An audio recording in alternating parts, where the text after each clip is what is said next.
जय हिंद साथियों। बिहार पुलिस सिपाही की नई भर्ती 2024-25 के लिए आज के इस वीडियो में जीके, जीएस और हिंदी व्याकरण को मिलाकर टोटल 30 प्रश्नों को सॉल्व करने वाले हैं।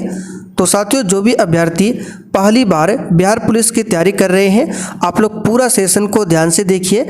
इससे आपको पता चलेगा एग्जाम में किस टाइप का क्वेश्चन पूछा जाता है। तो चलिए इसी के साथ आज के इस क्लास को स्टार्ट करते हैं। तो साथियों, आज का हमारा पहला क्वेश्चन है, सत्यशोधक समाज की स्थापना किसके द्वारा किया गया था। 4 ऑप्शन आपके सामने दिए गए हैं। प्रत्येक प्रश्नों का उत्तर आप सभी को नीचे कमेंट बॉक्स में जरूर बताना है।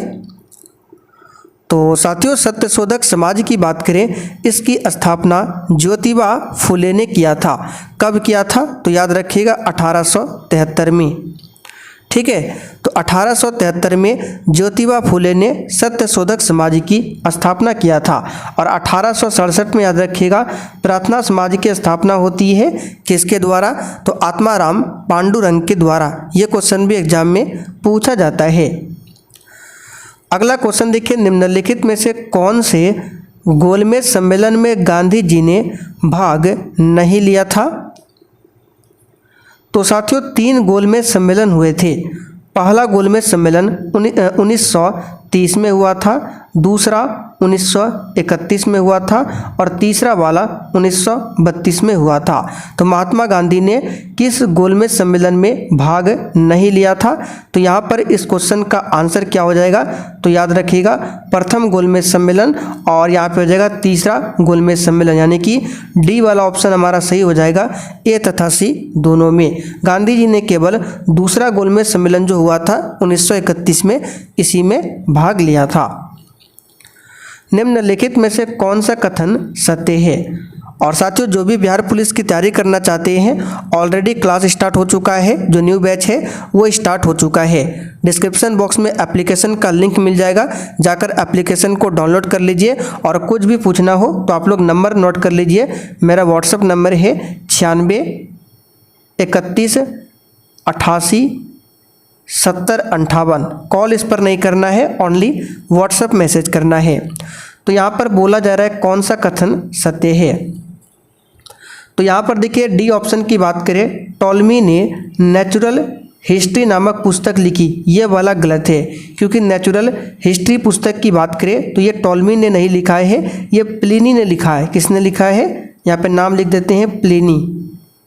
इसने लिखा है नेचुरल हिस्ट्री नामक पुस्तक को। तो डी वाला ऑप्शन तो गलत हो गया।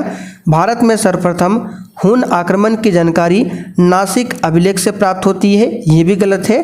क्योंकि भारत में सबसे पहले हून आक्रमण की जानकारी भीतरी स्तंभलेख से प्राप्त होती है, ना कि नासिक अभिलेख से। विष्णु पुराण आंध्र सातवाहन वंश से संबंधित है। तो यहाँ पर देखिए ये जो है ये भी गलत है। विष्णु पुराण जो है ये मौर्य वंश से संबंधित है, ना कि आंध्र सातवाहन वंश से। तो केवल आपका पहला वाला ऑप्शन ही सही है। निम्न में से किस हड़प्पा स्थल से जुते हुए खेतों के निशान या फिर साक्ष्य प्राप्त हुए हैं? साथियों, क्वेश्चन थोड़ा सा आपको हार्ड लग रहा होगा, क्योंकि चेंज बिहार पुलिस का जो पैटर्न है वो चेंज हो चुका है। अब जो क्वेश्चन पूछा जाता है थोड़ा सा डीपली क्वेश्चन पूछा जाता है, ठीक है। और 9th 10th का जो एनसीईआरटी है उसी पर बेस्ड क्वेश्चन एग्जाम में पूछा जाता है। तो यहाँ पर देखिए इसका जो आंसर आपका हो जाएगा कालीबंगा। कालीबंगा से जुते हुए खेतों का निशान मिला है। कालीबंगा कहाँ पर है? तो ये आपका राजस्थान में है, घग्गर नदी के किनारे। कहाँ पर? घग्गर नदी के किनारे। चोल काल में व्यापारियों की सभा को किस नाम से जाना जाता था? आंसर है नगरम के नाम से जाना जाता था। वर्ष 1997 में जलवायु परिवर्तन सम्मेलन कहाँ पर हुआ था? आंसर है क्योटो प्रोटोकॉल। ठीक है, इसे ही क्योटो सम्मेलन भी बोला जाता है।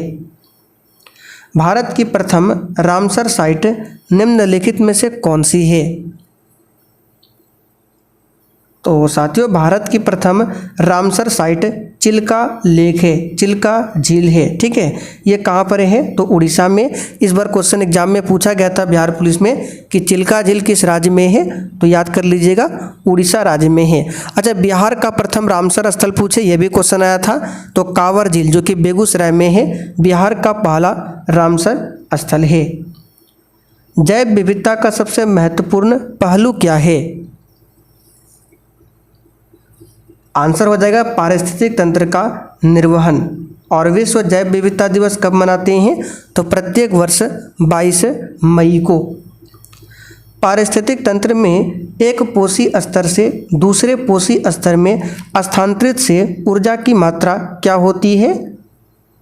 तो नॉर्मल सा क्वेश्चन है, घटती है। क्या होती है?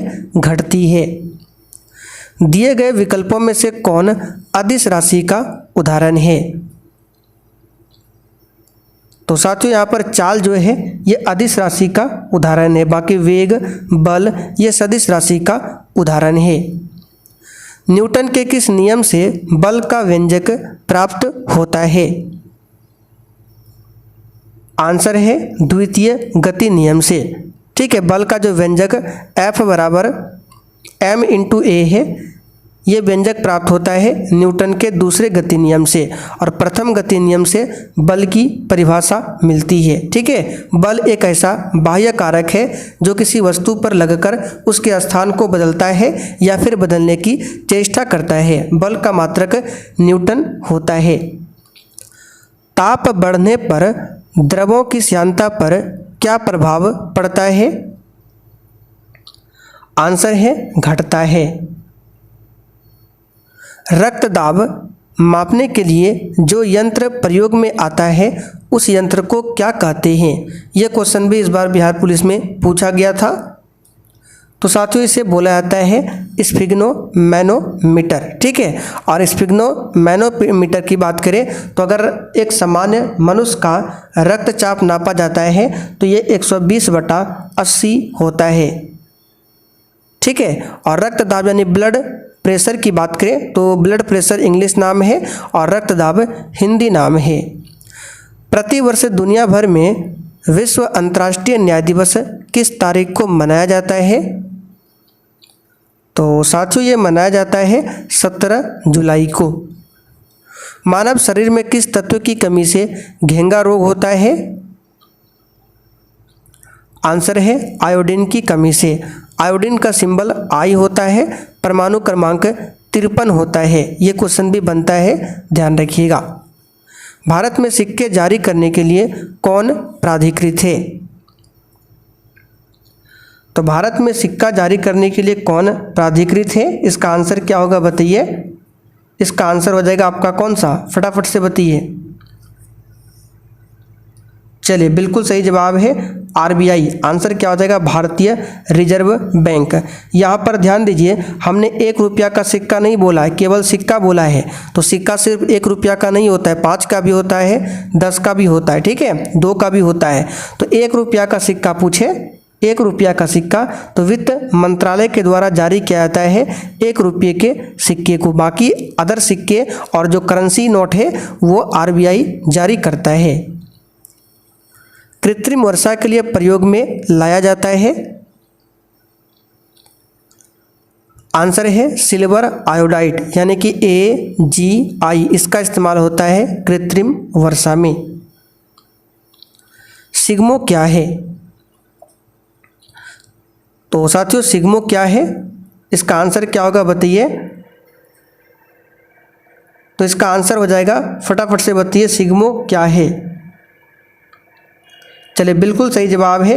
इस क्वेश्चन का आंसर आपका हो जाएगा कौन सा? तो गोवा का वसंत ऋतु का महोत्सव जिसे सिग्मो बोला जाता है। पाइका नृत्य इनमें से किस भारतीय राज्य से संबंधित है? आंसर है झारखंड से। इंडिया डिवाइडेड पुस्तक के लेखक कौन है? तो इंडिया डिवाइडेड पुस्तक के लेखक है डॉक्टर राजेंद्र प्रसाद। कौन है? डॉक्टर राजेंद्र प्रसाद। विश्व प्रेस स्वतंत्रता डैश को मनाई जाती है? तो साथियों विश्व प्रेस स्वतंत्रता दिवस ये 3 मई को मनाया जाता है। कब? 3 मई को। भारत सरकार द्वारा प्रस्तुत किया जाने वाला सर्वोच्च नागरिक पुरस्कार कौन सा है? भारत रत्न, बी ऑप्शन यहाँ पर सही है। भारत रत्न की शुरुआत 1954 से होता है। भारत किस वर्ष संयुक्त राष्ट्र संघ में शामिल हुआ था? आंसर है 1945 में। सार्क के सदस्य देश विश्व के किस भाग के हैं? तो सार्क का फुल फॉर्म होता है south Asian association for regional cooperation.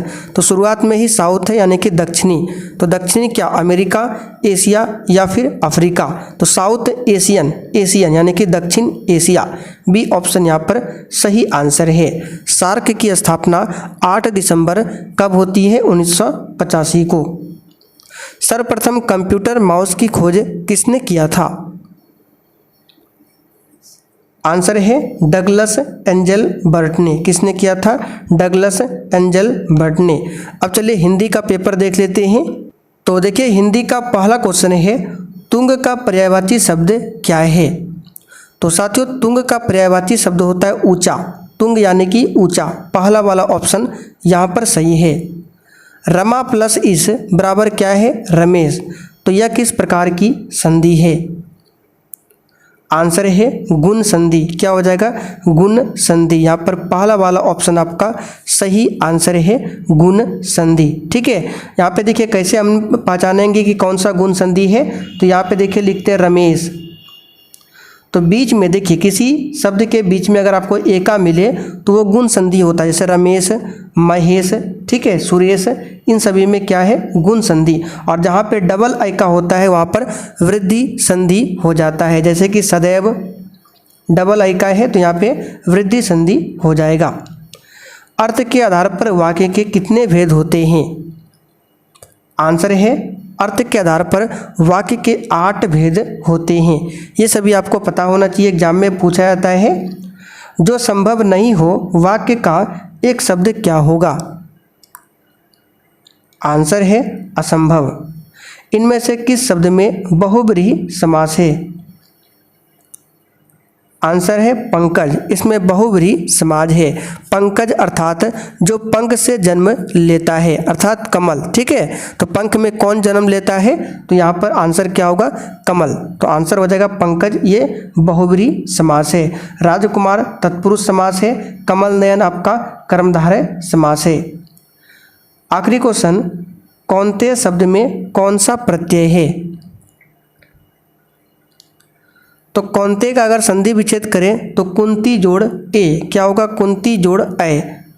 कौनते अर्थात कुंती का पुत्र। और इसमें क्या हो जाएगा आपका? कौन सा प्रत्यय? तद्धित प्रत्यय, यानी कि अप्रत्यावाचक तद्धित प्रत्यय हो जाएगा। अगर आपको इसके बारे में डिटेल में पढ़ना है तो इसके लिए भी अलग से क्लास होगा हिंदी व्याकरण का। तो साथियों आज के लिए इतना ही। अब आप लोग कमेंट करके बता दीजिए आपने आज के इस 30 क्वेश्चन में कितने क्वेश्चन के सही आंसर किए हैं।